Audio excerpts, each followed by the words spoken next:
In this assessment, we're asked, if there's no water present, can an aldehyde be oxidized further under standard alcohol oxidation conditions? And the answer to that is no, it cannot. Let's think about why that is. If we think about the key step for oxidation, we need to have a leaving group attached to an oxygen so that we can use this general mechanism where we remove the proton, the electrons collapse down, and we kick out that good leaving group. Now, for an aldehyde, it looks like maybe that could be a reasonable step, except for one problem.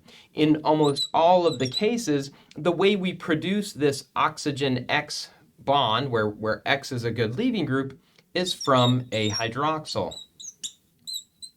And so if we look at the structure of an aldehyde not in its hydrate form,